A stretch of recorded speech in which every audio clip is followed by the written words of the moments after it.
बताया, लेकिन मैं पिछले 3 दिनों से मुझे सर्वाधिक सवाल 3 चीजों पर मिले हैं। क्या? कोई पुलिस की परीक्षा हुई जिसमें 3 महीने पहले रिजल्ट आ गया, अभी तक मेडिकल वगैरह की कार्रवाई नहीं हो पाई। शिक्षकों पर हाईकोर्ट का आदेश आया, आपकी नीति कार्रवाई का इंतजार है। कुछ एग्जाम वीडियो वगैरह के हुए, उसमें भी ज्वाइनिंग नहीं हो पा रही है।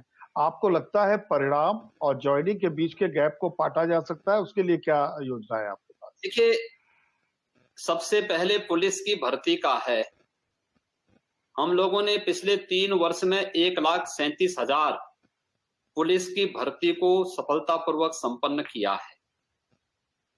और पुलिस की भर्ती की इस कार्रवाई को हम सफलतापूर्वक संपन्न करने में इसलिए सफल हुए क्योंकि हमारे पास तो प्रदेश में कुल पुलिस ट्रेनिंग स्कूलों की क्षमता 6,000 की थी। हमने इसको बढ़ाया। आज के दिन पर हम 12,000 की ट्रेनिंग एक साथ कर सकते हैं, लेकिन हमें भर्ती ज्यादा करनी थी, इसलिए हम लोगों ने पैरामिलिट्री और अन्य स्टेट के ट्रेनिंग सेंटर भी लिए।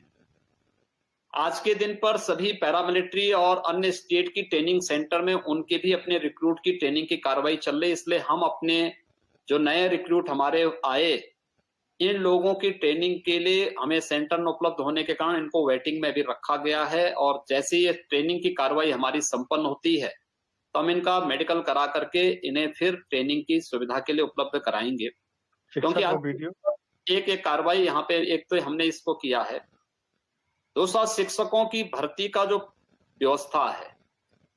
देखिए, जो हम कहते थे और सुप्रीम कोर्ट ने जो कहा था कि मेरिट के आधार पर और अच्छे शिक्षकों की तैनाती होनी चाहिए, हम लोगों ने उसी चीज को कहा। मेरिट को हम लोगों ने जो जनरल मेरिट थी वो 65% तक लेके गए और रिजर्व कैटेगरी को 60% का हम लोगों ने दिया। अब मेरिट को ऊपर नीचे, भाई हमारे पास 69,000 शिक्षकों की भर्ती हमें करनी है। 69,000 शिक्षकों की भर्ती की प्रक्रिया को पूरा करने के लिए पहली बार हमने वांट निकाली थी तो उसमें केवल 1,05,000 लोगों ने आवेदन किया। जब रिजल्ट सामने आया तो उसमें केवल 41,000 लोग पास हुए। हम लोगों ने उनको ज्वाइन करा दिया। दूसरी बार फिर 69,000 की हमने भर्ती निकाली। पहली बार की भर्ती में बीएड को यहां पर इसके लिए एनसीटी ने एलिजिबल नहीं पाया था, तो जब एलिजिबल नहीं था तो उस समय 1,05,000 लोगों ने आवेदन किया। दूसरी बार एनसीटी ने बीएड को भी इसके लिए एलिजिबल माना। इस बार जब आवेदन आए तो इस बार ये 5 लाख से अधिक आवेदन आए थे, तो स्वाभाविक रूप से मेरिट को आगे बढ़ाना पड़ा, हमें बढ़ाना पड़ा। 5 लाख लोगों ने आवेदन किया, तो 5 लाख लोगों के लिए हम लोगों ने मेरिट को आगे बढ़ाया।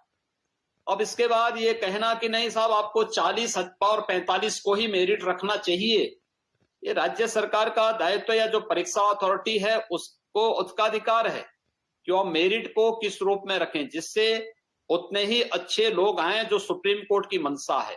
अंततः हाई कोर्ट की डिवीजन बेंच ने प्रदेश सरकार के निर्णय को सही माना और सही मानने के बाद मुझे नहीं लगता था कि उसके बाद किसी प्रकार की वो चीजें आनी चाहिए, लेकिन ये प्रक्रिया काउंसलिंग की प्रक्रिया जब आगे बढ़ती फिर से उसको स्टे किया गया है। हम फिर से डिवीजन बेंच में जा रहे हैं और डिवीजन बेंच में जो सुप्रीम कोर्ट ने कहा है सारा कार्य उसके अनुरूप हुआ है और उन्हीं तथ्यों को फिर से वहां पे रखने जा रहे हैं।